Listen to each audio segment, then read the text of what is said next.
Sophie Hardy and the Battle of the Myriad by Emma Dale. Narrated by Leona Hall. Chapter 31. Download complete. As the cheering continued, Sophie walked back towards Yasmin, Kingsley and the rest of the Scope group. They were all smiling and could see that Sophie was delighted with what was going on as well. Before Sophie could start talking to them, Echidna said, "Sophie, you are welcome here any time you wish. We are in a great debt to you and your friends. We consider you strong allies in the world of Meliora and the people of the Myriad, and we would welcome your input in the future. Feel free to zone in or out of here whenever you like. We have had our chief sorcerer, Duin, adapt the spell that hides this place to allow you to do so." A man with fiery red hair bowed, and Sophie nodded in acknowledgement of Duin. Sophie could then feel the sense of pride and excitement growing inside her as Echidna continued. "Give us your trust and your friendship and your cooperation, and we will educate you in our ways, as I believe you have always wanted." Wanting to scream at the top of her voice, Sophie kept a lid on her exhilaration and simply replied with, "Thank you." Yasmin overheard what was being said and jumped in with a question of her own. "Can you tell me more about my dad, please?" "We will make that our top priority, Yasmin. I have heard what Botto told you, and we will get as many of our kind on it as soon as possible." Yasmin was relieved, but also confused. "Who's Botto?" "The Encantado," Echidna replied. "He was a lost soul with links to the underworld. We have redeemed characters like him before." Echidna looked over at Lichen, who stood up straight and proud, "but we fear he may be too far gone." Sophie and Yasmin felt weird that they had never taken the time in the last week and a half to even find out the name of the creature they were mistreating. It also reaffirmed to Yasmin that if Clara had just asked nicely in the first place, then Botto may have been more forthcoming. Perhaps it was something to try now that the Encantado was back in Zatvor, but properly this time. However, the girls feared that Echidna may have been right, and there was to be no coming back for Botto. Before any more praise could be bestowed upon Sophie, a red light appeared in the corner of all their eyes. They all opened it, and it simply read, "Ready." "What does that mean?" Manita asked. "Something someone has been waiting for quite a while," Sophie replied, feeling like a weight had been lifted.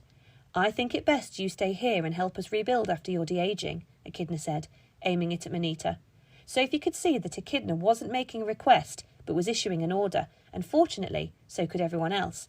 If Manita was going to earn the trust of the Mythicals like Sophie and the others, then she was going to have to work for it. Manita nodded in agreement, and she held out a hand for Echidna to shake by way of the first step of an apology. Echidna seemed to understand that Manita had been lied to by King, and that she was just a child who hadn't been told any better. "Are you okay with that?" Sophie asked Manita. She nodded, and Kingsley helped with the reassurance. "I will stay to make sure she settles in okay." "Thank you," Sophie replied. "And thank you for everything else. You've literally shown us a whole new world, and you've only been with us a week. You can definitely stay," she laughed. Sophie stepped forward to hug Kingsley, who hugged her back tightly. "I do, though, have one more request," Sophie said to Kingsley. "What is it?" Kingsley asked. "Could you open a portal back to Scope for us?" Sophie smiled. Kingsley nodded and immediately created the doorway. "Are you sure you want to try this?" he asked. "Got to at some point," Sophie replied. "Until the next crisis," Sophie said. "I hope not," Kingsley replied. "I have a feeling that you're going to be here a lot."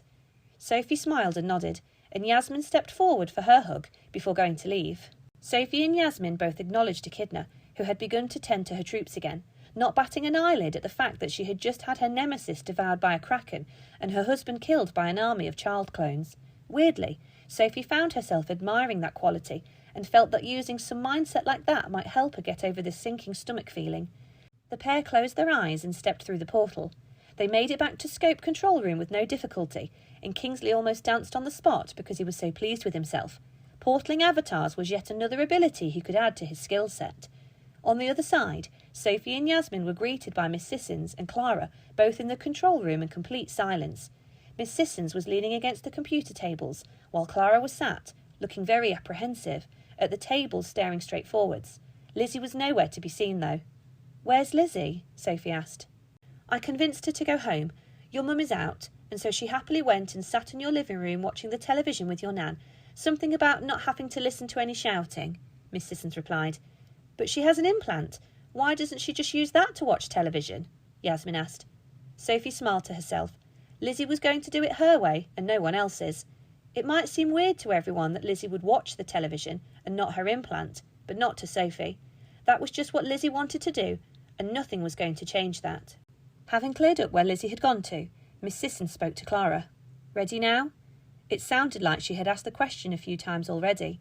Clara continued to stare into space, so Sophie and Yasmin went and sat either side of her and tried to hold her hands, which were sat clasped on the table in front of her.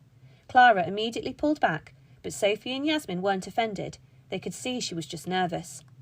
Think so, Clara eventually replied, after taking a very deep breath and not breaking eye contact with the far wall. You do understand that these are just copies of your mum and dad, don't you?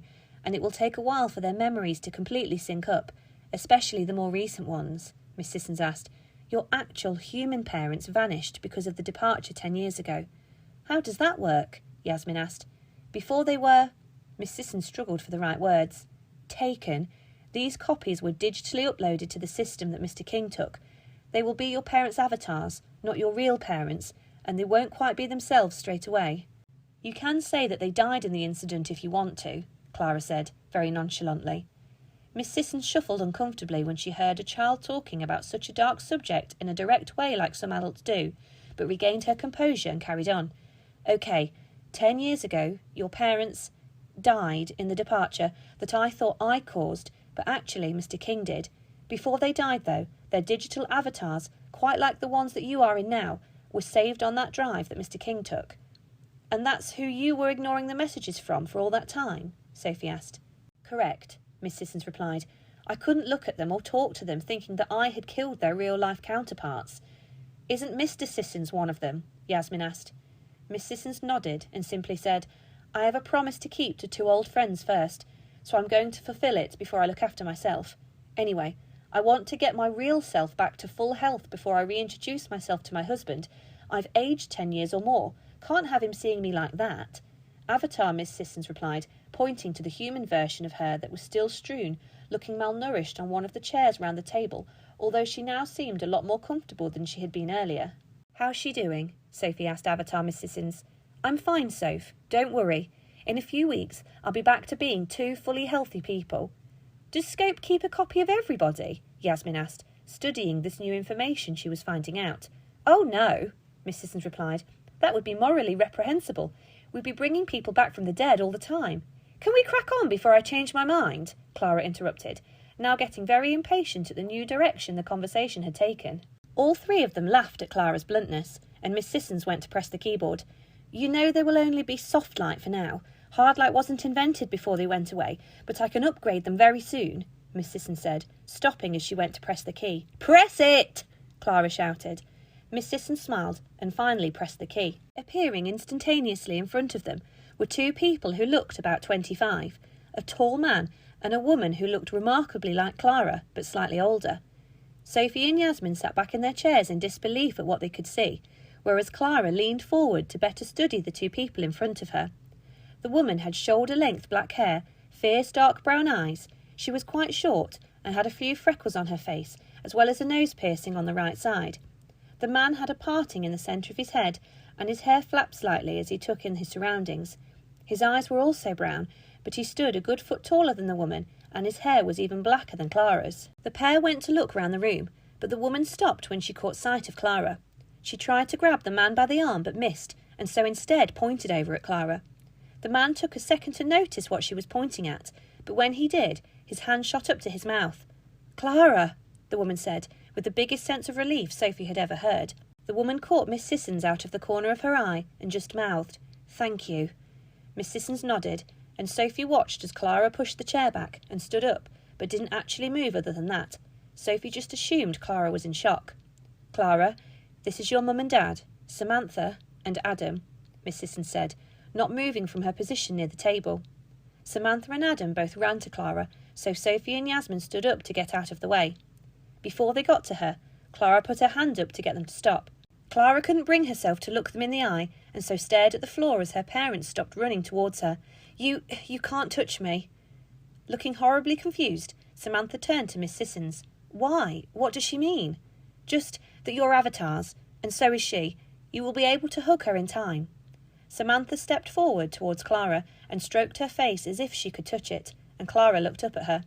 "Hello, Angel," Samantha said. Clara said nothing and just closed her eyes. Sophie could see her bottom lip was trembling, and so stepped forward and put her hand on Clara's shoulder and addressed her parents. "Hi, I'm Sophie, Clara's cousin." "Hi, Sophie. Really nice to meet you," Adam began, but then changed the subject completely, catching Sophie unaware and making her feel like she wasn't there. "What do you mean, in time?" "There's a lot to tell you," Miss Sissons replied, shuffling uncomfortably. "Too right," Adam snapped back. "Not now, Adam," Samantha interjected. "We have our daughter back." Adam gave one last stare of confusion to Miss Sissons before looking back at his daughter with affection-filled eyes.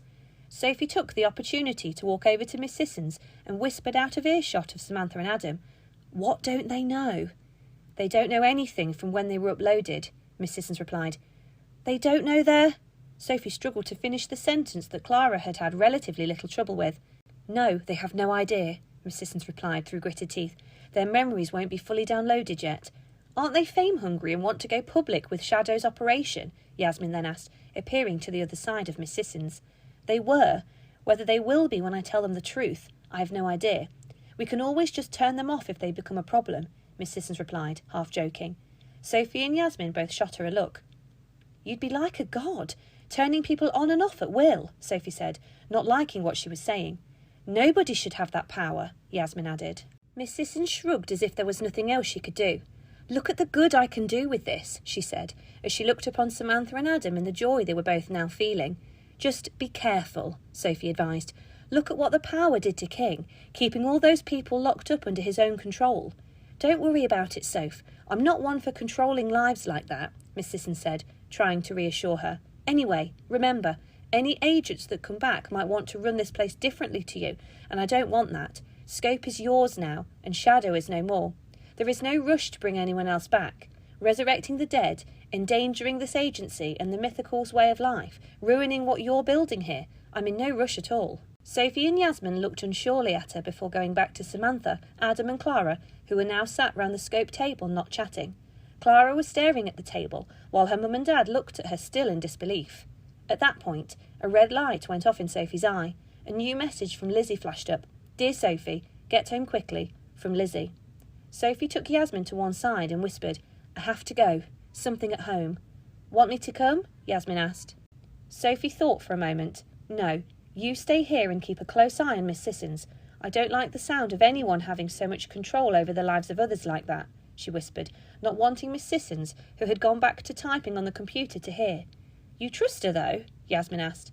"Of course, but anyone with that much power should have someone watching over their shoulder," Sophie replied. "Get into the system and find the names of some of those agents that we could potentially have coming back, and anything that Miss Sissons might not want them to know. It will be a huge shock to Samantha and Adam when they realise they're dead. They might do something stupid." Yasmin nodded in agreement and bid farewell to Sophie. Sophie then went to say goodbye to Clara and her mum and dad. "It was nice to meet you," Sophie said pleasantly. "Yes, thank you. Sophia, wasn't it?" Samantha replied, not really looking at Sophie. Clara laughed at her mum's mistake, but Sophie looked a bit more put out. "Sophie, actually, but it doesn't matter." "OK, well, see you then," Adam said, also not even looking at Sophie. It was almost like she was invisible to them. Sophie didn't like the manner that Clara's mum and dad were taking with someone who was supposed to be very close to their daughter and had played a huge part in looking after her over the 10 years they had been gone, but there was nothing she could do about that now. She just hoped that it wouldn't last very long, as it wasn't a nice feeling. Furrowing her brow, the more she thought about it, Samantha and Adam seemed to be nothing like Clara other than in appearance. They were rude and brash, and yes, Clara tended to be blunt, but she wasn't rude. Adding to her list of worries, Sophie zoned back home wondering what mess her mum had left this time.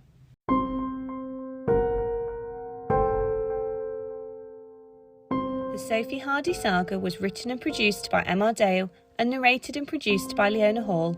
If you enjoyed it and would like to continue to follow the adventures of Sophie and her friends in coming episodes, then please subscribe through one of the many podcast providers out there.